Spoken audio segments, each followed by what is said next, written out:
इकाई 2.6 आधुनिक काल काव्य खंड। लास्ट क्लास में हम इसके इम्पोर्टेंट कवियों के बारे में पढ़ रहे थे। पहला था जयशंकर प्रसाद, दूसरे सुमित्रानंदन पंत, और अब थर्ड नंबर पे आते हैं सूर्यकांत त्रिपाठी निराला। छायावाद ने बंगला की देखा देखी अंग्रेजी ढंग की पद्धति का अनुसरण किया। मतलब पहले उन्होंने बांग्ला पद्धति को अनुसरण किया था और फिर उसके बाद अंग्रेजी ढंग के प्रगीत पद्धति का उन्होंने अनुसरण किया। प्रगति पद्धति में नाद सौंदर्य की ओर अधिक ध्यान रहने से संगीत तत्व का अधिक समावेश देखा जाता है। नाद मतलब म्यूजिक ही होता है, नाद सौंदर्य मतलब जो म्यूजिक है। तो इन्होंने म्यूजिक डालना शुरू किया और परिणाम उसका ये होता है कि समन्वित अर्थ की ओर झुकाव कम हो जाता है। हमारे यहाँ संगीत राग रागनियों में बंद कर चलता आया है। जो हमारे यहाँ संगीत चलता था पहले राग और रागनियों में ही चलता था, जो हमारे गाँव के इलाकों में राग रागनियाँ ज़्यादा चला करती थी।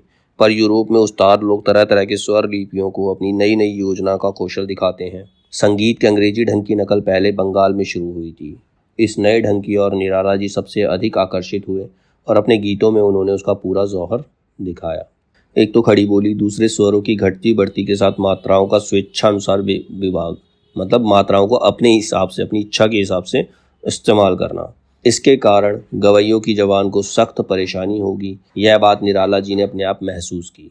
निराला जी पर बंग भाषा की काव्य शैली का प्रभाव समास में गुम्फित पदवल्लरी, क्रियापद के लोप आदि में स्पष्ट झलकती है। लाक्षणिक विलक्षण्य लाने की प्रवृत्ति इनमें उतनी नहीं पाई जाती जितनी प्रसाद और पंत में पाई जाती है। प्रसाद और पंत क्या करते थे, अपनी रचना के अंदर लाक्षणिक विलक्षण्य लाने की प्रवृत्ति उनके अंदर थी, लेकिन सूर्यकांत त्रिपाठी निराला तो ज़्यादातर म्यूजिक की ओर ध्यान देते थे।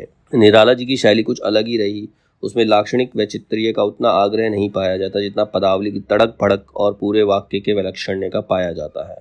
सबसे अधिक विशेषता आपके पदों में चरणों की स्वच्छंद विषमता है। मतलब जो पद इस्तेमाल करते हैं वो स्वच्छंद मतलब इंडिपेंडेंट होते हैं, उनसे किसी और दूसरी चीज़ों को लेना देना नहीं होता। कोई चरण बहुत लंबा होता है तो कोई बहुत छोटा, और कोई मझोला देखकर बहुत से लोग रबड़ छंद, केंचुआ छंद आदि कहने लगे थे। बेमेल चरणों की विलक्षण आजमाइश इन्होंने सबसे अधिक की है।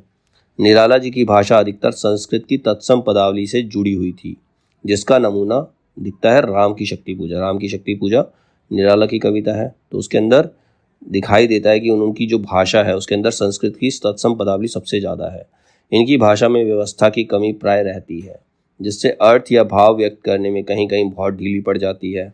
बहु वस्तु स्पर्शनी प्रतिभा निराला जी में है। मतलब वो एक ही जगह पर बहुत सारी चीज़ों को दिखाने का प्रयास करते हैं। जिस प्रकार निराला जी को छंद के बंधन अरुचिकर है, मतलब वो छंद को बांध कर नहीं लिखते, मतलब वो किसी चीज़ में बंधना नहीं चाहते कि इसी चीज़ को इस्तेमाल करके, इसी प्रोसेस को इस्तेमाल करके रचना करनी है, ऐसा नहीं है उनके साथ। उसी प्रकार वो सामाजिक बंधन को भी नहीं मानते हैं। अब निराला की रचनाओं में रहस्यवाद कैसे दिखाई देता है। जैसे अज्ञात प्रिय की ओर इशारा करने के अतिरिक्त इन्होंने जगत के अनेक प्रस्तुत रूपों और व्यापारों को भी अपनी सरल भावनाओं के रंग में देखा है। रहस्यवाद से संबंध रखने वाली निराला जी की रचनाएं आध्यात्मिकता का वह रूप रंग लेकर चली हैं जिसका विकास बंगाल में हुआ। अद्वैतवाद के वेदांती स्वरूप को ग्रहण करने के कारण इनकी रहस्यात्मक रचनाओं में भारतीय दार्शनिक निरूपणों की झलक जगह जगह मिलती है। इन विशेषताओं को छोड़ दें तो इनकी रहस्यात्मक कविताएं उसी प्रकार माधुर्य भावना को लेकर चली है जिस प्रकार छायावादी कवियों की रचना चलती है। अब नेक्स्ट जो राइटर है वो है महादेवी वर्मा। तो मेन इसमें 4 ही हैं, सुमित्रानंदन पंत, जयशंकर प्रसाद, सूर्यकांत त्रिपाठी निराला और महादेवी वर्मा के बारे में पढ़ेंगे। अब छायावाद का केवल पहला अर्थात मूल अर्थ रहस्यवाद लेकर तो हिंदी काव्य क्षेत्र में चलने वाली महादेवी वर्मा ही हैं। मतलब छायावाद को रहस्यवाद मानने वाली पहली राइटर जो है वो महादेवी वर्मा है। महादेवी जी ही रहस्यवाद के भीतर रही हैं। पंत, प्रसाद, निराला इत्यादि कवि प्रतीक पद्धति या चित्र भाषा शैली की दृष्टि से ही छायावादी कहलाए हैं। रहस्यवाद के भीतर आने वाली रचनाएं तो थोड़ी या बहुत सभी ने उक्त पद्धति पर की है, पर उनकी शब्द कला, उनकी महादेवी की, जबकि महादेवी की शब्द कला वासनात्मक, प्रणयोद्गार, वेदना विवृत्ति, सौंदर्य संगठन, मधुचर्या, अतृप्ति व्यंजना इत्यादि में अधिकतर नियुक्त रही है। जीवन में अवसाद क्या होता है, दुख, अवसाद विषाद जो होता है, जो जीवन में दुख होता है, जो दर्द होता है, और नैराश्य की झलक भी उनके मधुमेह गानों में मिलती रही है।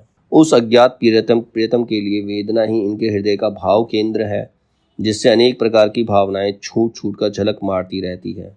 वेदना से इन्होंने अपना स्वाभाविक प्रेम व्यक्त किया है। मतलब इनकी जो भी रचना है उसमें अंत में पेन ही आता है, मतलब दर्द होता है। तो इसकी जो वेदना है वो इनमें स्वाभाविक प्रेम को, इन्होंने वेदना के जरिए ही स्वाभाविक प्रेम को व्यक्त किया है। उसी के साथ वो रहना भी चाहती है। उसके आगे मिलन सुख को भी वे सब कुछ नहीं गिनती। इस वेदना को लेकर इन्होंने हृदय की ऐसी अनुभूतियां सामने रखी हैं जो लोकोत्तर है, मतलब लोगों से अलग है।